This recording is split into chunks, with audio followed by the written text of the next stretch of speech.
The Cincinnati Bengals, known for not exactly the best of reasons, they have been one of the most interesting teams in the NFL. With its introduction into the league in 1968, the Bengals have been known to have some of the most polarizing teams and players in their history, spanning from them being one of the few teams to not win a Super Bowl to being one of the home of the crazy dance craze during the late 80s known as the Icky Shuffle during the 1988 season. Despite the Cincinnati Bengals being the modern-day laughingstock for the last decade due to the lack of success in the postseason, the Cincinnati Bengals have some pretty good players sprinkled throughout their 52-year history. And as you all know, we are about to gather those bright spots and merge them all into the all-time Cincinnati Bengals team. Well, everybody, welcome back. This is considered episode 2 of the new series on the channel, the all-time teams. For those who do not know, I do have a video on the Chicago Bears all-time team. If you happen to miss that video, then I highly recommend you watch that one as well, as I go over my standards and rules in that video as well. I do plan on doing all 32 teams, hopefully by the end of 2020, but we'll have to see. But I am pretty sure you all know what this is about, so I won't bore you with all the details. So let's get started with the all-time Cincinnati Bengals team. Before we get started here, if you happen to like this video, then consider leaving a like, as this helps this video get out to different people. Also, if you happen to be new to the channel, then consider subscribing to the channel, along with hitting that notification bell as well, so you won't miss uploads like these. Anyways, let's get started. First off, we will start off with the quarterbacks here, and my first selection will go to Ken Anderson. Ken Anderson is definitely the best quarterback the Bengals have to offer here. The 4-time Pro Bowler and 1-time All-Pro and the 1981 MVP, was known as one of the finest passers during his time. I don't see why he's not in the Hall of Fame, as he's more than deserving of the achievement. I also don't see anyone else taking this spot besides Anderson, so he's his starting quarterback. The second string backup to Anderson is Boomer Esiason. Esiason was also a 4-time Pro Bowler and a 1-time All-Pro and the 1988 MVP, and played for the Bengals for 10 years. Esiason would have been an amazing complement and backup to Ken Anderson. The third spot will go to Carson Palmer. Palmer was a 2-time Pro Bowler with the Bengals and was pretty good for those early 2000s Bengals teams. Wasn't anything super fantastic, but a solid pick no less. Running backs have been a solid advantage for the Bengals, especially during the late 90s and early 2000s. The number 1 running back spot is going to Corey Dillon. Corey Dillon was a pretty underrated running back. During his 7 seasons with the Bengals, he managed to have 6 consecutive 1,000-yard seasons on the ground and rushed for over 8,000 yards in 7 seasons as well, which is really good. He got 3 Pro Bowls with Cincinnati before leaving for the Patriots in 2004. A really good running back. Number 2 spot I'll give to the current running back, Joe Mixon. A fairly new player, he has established himself to be a premier back for the future of the Bengals and managed to rush for over 1,100 yards in 2018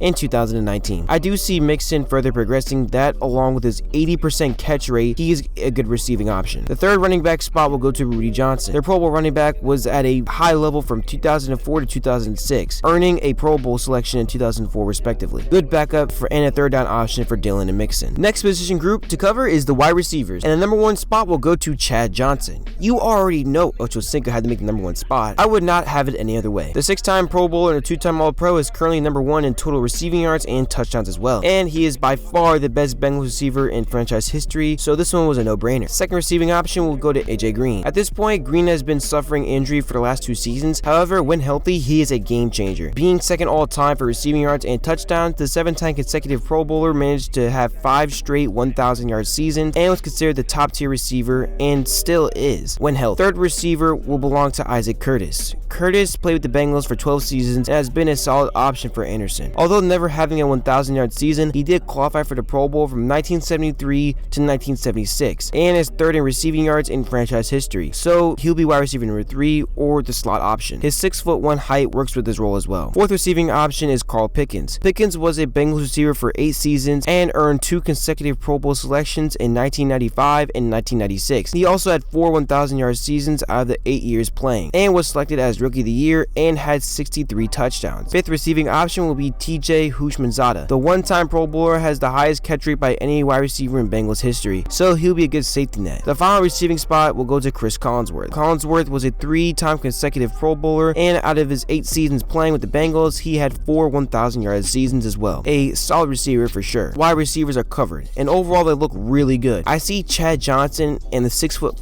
AJ Green just torching stuff up with just them really, but the receivers are not totally done yet, as you still have the tight ends to cover, so let's go. Tight ends will provide excellent blocking and third down safety net options for the quarterback to go. So the first tight end spot will go to Bob Trumpy. Bob Trumpy was a premier tight end for the Bengals for 10 seasons. Although he never had a 1,000-yard season, he was selected to 4 Pro Bowls and 1 All-Pro selection, and is currently top 10 in all-time receiving yards in franchise history, and is first in tight ends. Second tight end will be Dan Ross, although not having the longest career as he only played for 6 seasons and received only 1 Pro Bowl selection. But when he was playing, he played pretty well. As well as a 6'4" frame and 238 pounds, he should be able to block for the run. Third and final tight end spot will be Tyler Eifert. Now, his career was very short, and most of it was bogged down by injury. But the few instances he was healthy, he showed he was a top tier tight end for small instances. He also has 1 Pro Bowl. Okay, so now we are at the final position group for the offense, and arguably one of the most important. But before we go over the O-line, I just want to mention one thing. I will really be going over the main 5 offensive linemen. I say this because outside these 5, none of them are impressive at all, and it will just be a complete waste of time to go over. So I'll just say their names and move on to the defense. There was like no other solid options for backups. What I am about to say for these 5 was really the best the Bengals have to offer here. So here we go. The starting right tackle is Willie Anderson. Anderson was a really good tackle for the Bengals from 1996 to 2007, racking up 4 Pro Bowls and 3 All-Pro selections. Anderson is a beloved Bengal, and many have consideration for him for the Hall of Fame later on down the line, but we'll have to see. The right guard spot will go to Max Monota. Max Monota was considered a really good guard for the Bengals for 11 seasons, racked up 3 Pro Bowl selections, and was on the 1988 Super Bowl Bengals team before barely losing to the 49ers. He later left for Oakland before retiring at the age of 38 years old. Pretty impressive. Next up is the center, and this spot will go to Rich Raham. Not really too much to say here. He played for 12 seasons for the Bengals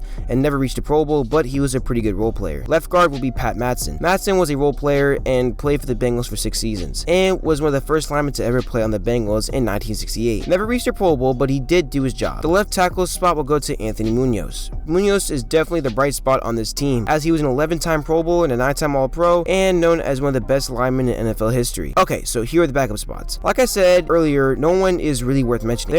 There was not any other lineman who stood out at all during the Bengals history, so it is what it is. So here we go. I guess the only one really worth mentioning here for backups wise is Bruce Kozerski, who played all over the O-line. The other backups are Clint Bowling, Howard Weiss, and Vern Holland. These guys are really just simple role players, and that's all. That's all to say for really backups. And with that, the offensive line is complete. I definitely see some strong spots on the tackles, which is most important. And with it can provide double teams for the interior linemen, which is really good as well. This offensive line is not really the best overall when comparing to other old lines, but it's a solid addition to the team, and has its massive strengths as well with exterior blocking. And with that, the offense is now complete. I see bright spots of receiving core, running, and passing games. A lot of good spots on the teams, and looks pretty good. So let's move on to the defense, starting with the defensive line. The first spot we will cover is the right end, and that spot will go to Quay Bacon. Okay, so really Bacon was on the team for 2 seasons and spent a lot of his time with the Rams and the Packers, but his 2 best seasons were on the Cincinnati Bengals, as he earned 2 consecutive Pro Bowl selections with the team, so I'll make it count. Now, there is not a lot of stats on the guy because he played during a time where there's no such thing as a sack yet, but a lot of people give him Hall of Fame praise. The left end spot will go to Eddie Edwards. Eddie Edwards, for his earlier half of his career, also suffered the same issue with Bacon, as his sacks, or at least half of them, did not count because they were not tracked. So officially he has 49 sacks, however unofficially he has around 86, which is most in Bengals history. He has no Pro Bowl surprisingly, and no All-Pro selections either, but he is better than what the stats tell you. For the first defensive tackle spot will go to Geno Atkins. Geno Atkins is currently an 8-time Pro Bowler and a 2-time All-Pro. A future Hall of Famer who is still playing at a high level to this day, is the best spot for this position. Second defensive tackle spot will go to Tim Crummy. With over 1,000 career tackles, 2 All-Pros, and 1 All-Pro selection, Crummy will be a complement to the run game very well. The third defensive tackle spot will go to Mike Reed. Although his career was very short, he was an amazing defensive tackle during the Bengals' early years. He made 2 Pro Bowls and 1 All-Pro selection in his 5 years of play. The backup spots for the defensive ends will be Carlos Dunlap. The 2-time Pro Bowler has amassed over 80 sacks in his 10-year career. A great backup option for the pass rushing purposes. The second backup will be Ross Browner. Although never getting to a Pro Bowl, he has been a really good role player for the Bengals for 9 seasons. Okay, that is a defensive line overall. There's nothing really wrong with it. It's pretty diverse with good pass rushers and a good mix of run stuffers with defensive tackles as well. But let's move on to the linebackers. Let's start with their right outside linebackers. My first pick will go to Reggie Williams. Williams with 62.5 sacks, which is second most in franchise history, along with 16 interceptions and 3 pick sixes. He was the force for the Bengals for 14 seasons and played in 2 Super Bowls with the Bengals, unfortunately losing them both. The backup spot will go to Takeo Spikes. This one can be interchangeable. Spikes played with the Bengals earlier in his career before he went to the Chargers, pressures and earn the Pro Bowls and stuff, but he was a good and underrated with his time during the Bengals. That covers the right outside linebackers. Let's move on to the other side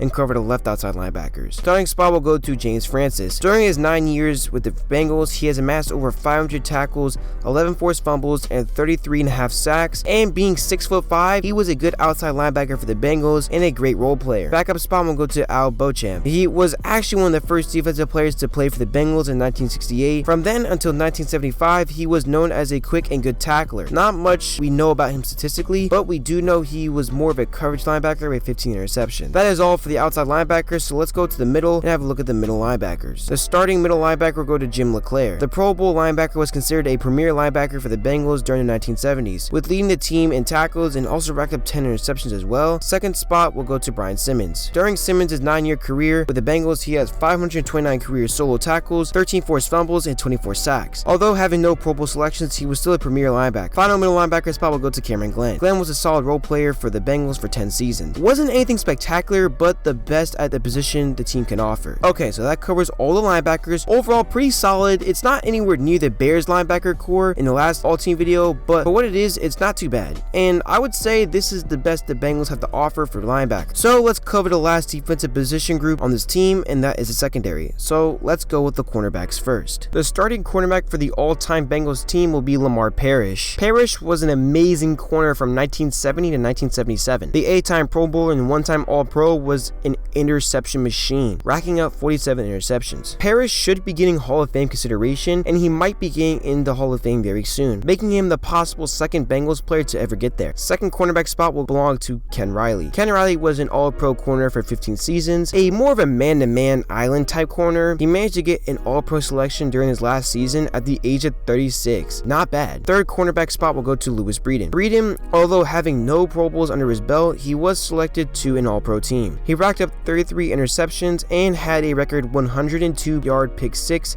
in 1981. Fourth spot will go to Eric Thomas. Thomas played for the Bengals for 6 seasons. A 1-time Pro Bowler, he was known as an upper premier cornerback during his tenure with the Bengals. Fifth spot will be Dre Kirkpatrick, a current cornerback in the league and still plays for the Bengals. He's an elite Islander man-to-man type cornerback. He is a pretty underrated as well. Last cornerback spot will go to Adam Jones. He did not really play for the Bengals for a super long time, but his time was most spent in Cincinnati, so I'll make it count. He was a Pro Bowler and an All-Pro during his time with the Bengals. Okay, so that covers cornerbacks, so let's do the safeties. Starting at the free safety spot is Tommy Casanova, a 3-time Pro Bowler and a 1-time All-Pro. His career was never long, but he is known to be a good patrol safety during his career. The backup spot will go to Leon Hall. His speed and good coverage would be good enough at the safety spot. As for strong safety, I went with Dave Fulcher. In the other starting spot, the backup spot will be Taylor Mays. Dave Fulcher was a 3-time Pro Bowler and a 1-time All-Pro, a pretty good coverage and run support safety. And I picked Taylor Mays because although he was not the best during his career, he was put in a weird system during his playing time, and he arguably got screwed over by Pete Carroll, for those who know. He was put in a better, if he was put in a better system, he would have been a lot better. For kicker, I went with Jim Breach, and for punter, I went with Pat McNally. For head coach, I chose Forrest Gregg. The uniforms, I went with the 1990 home uniforms. I just like these ones. And for the away uniforms, I went with the current 2020 away uniform. I really like the helmet. And finally, for the owner, I picked Paul Brown. Okay, so that is everything covered, and that wraps up the all-time Cincinnati Bengals team. Hope you all like this team, and it's pretty accurate. If I happen to miss something, then please let me know in the comment section below. If you happen to like this video, then consider leaving a like on it. I do plan on making more videos like these, so if you want to see your team and don't want to miss it when it comes out, consider subscribing to the channel so you won't miss out. Thank you all for watching, and I'll see y'all next time.